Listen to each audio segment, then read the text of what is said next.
pool. That was the best day. That was the best day yet. Nice and cool. Done that for a long time. Your show airs this Wednesday afternoon. How is it being in the new studio? Oh, I like the new studio.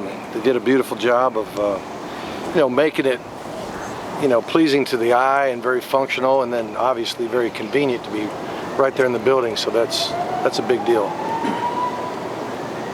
How'd it go today in practice?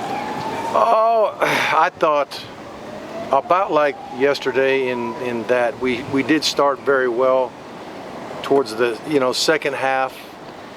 It's just our execution level went down. I'm talking offensively. More drop balls, just things that happen when you get fatigued, things that happen when you get really hot.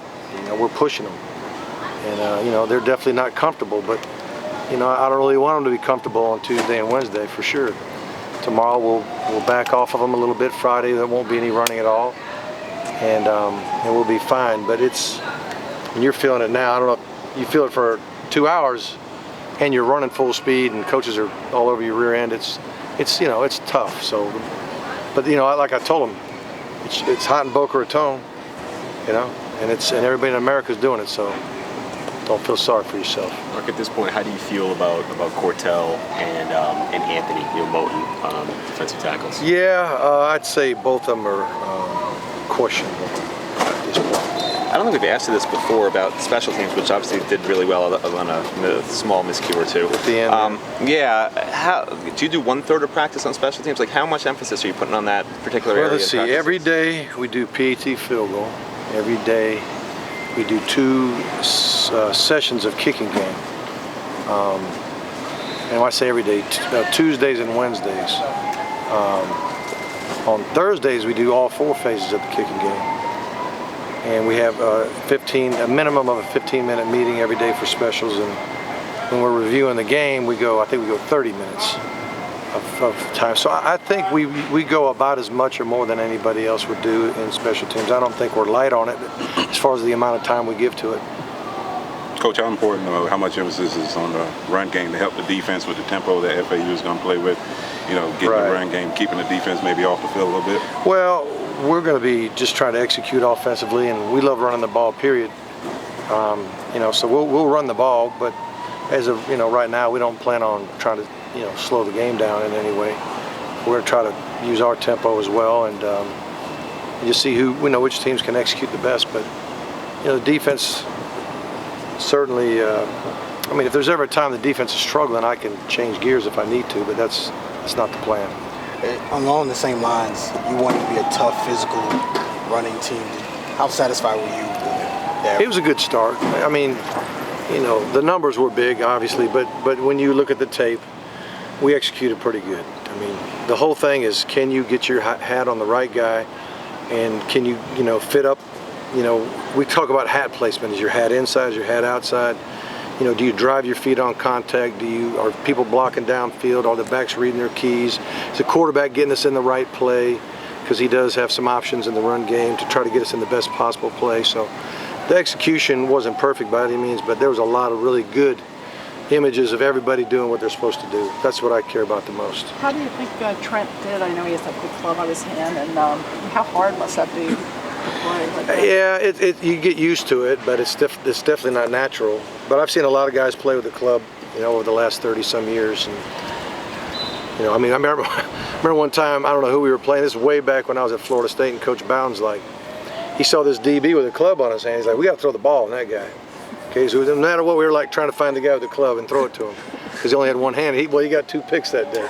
No. Yeah. So yeah, he did. He did. So I don't know if it's that big of a disadvantage or not. He has a lot of heart, right? What could you say about that kid as a player? Yeah, well, I think all of our guys are going to go if they're able, and there's some injuries that allow you to keep going and some that you can't. And it's just like if a guy has an ACL, there's not a whole lot he can do about it. I think those kids are pretty tough too, but to play with that, with something hurting is pretty common in football. It's just more visible with him because there's a cast over it. What did you see from the second unit offensive line that you guys put in there? St. Louis kind of gave up the sack, but aside from that, pretty good. Right? Not bad. No, it was overall pretty good. Matter of fact, You know, we've been letting our threes get reps in practice, and they get about 4 to 8 reps a day, and they've done, the threes have actually done a pretty good job of executing. So I think part of it is that we're into reps. We're into not running a whole lot of different plays, but maybe out of different formations here and there. But we try to make it to where it becomes second nature to them, and they're doing a pretty good job. Malik's touchdown, the run there was, what happened there? Well, it was what we call a naked bootleg, where we just we act like we're pitching the sweep and come out of there running with the ball. And when we do pitch the sweep, we fake it like we're running with the ball. So we try to make them both look the same. And in this case, he got the end man on the line kind of bit the cheese, and he got out of there, and they covered it actually perfectly. They usually when that happens, somebody springs open free, but they covered everybody. So because of that, there was really no one to get. The end man on the line, who's in charge of containing that play, he squeezed down, and we got outside of him. So it was time to run. And we tell him, your first read is to run the ball on that play. You come to run. We always say, you come to run. He came out to run, and everybody was covered as he was pressing the line of scrimmage. But the good news was whoever was covered ended up blocking the guys that were covering him, and he walked in the end zone. For a guy like Gus, who obviously missed all last year with a foot injury, to be able to run the way he did Saturday in live action, how big is that? Yeah, that was huge. That had to be fun for him. It was fun for us.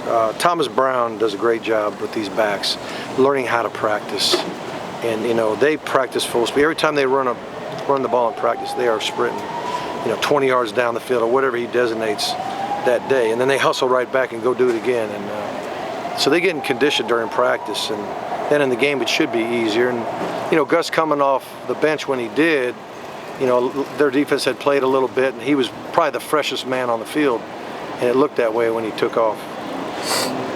Coach, just about Mullins, I was curious, he got in a little bit, but he came in a little late. Yeah, he's still learning. He does not know all the plays to the point where I could just call the game and not worry about him. If he's in the game, I got to know and take care of him a little bit. And that's last Saturday. He'll get better this Saturday. And somewhere along the line, when we feel comfortable that he knows what to do, he'll play, because he's got the ability. Obviously, we won't see Sam for a little while, but kind of what have you seen from him in practice? Sam? Yeah, Sam Bruce. Great practice player. Okay. Works hard. Brings a lot of energy. He's not getting as many reps as the other guys, so he's fresher. But when he gets his reps, he's going full speed, and he looks like a player. How do you feel like he's come along in his knowledge of the playbook and all that? I would hope by the time he gets in position to be in the game that he'll know enough to play. I would think we'll be integrating him into the plan. Hopefully it's where we feel comfortable. He knows it all, but if not, we'll pick and choose some spots for him. He'll play. Yep. Thanks, Thank you.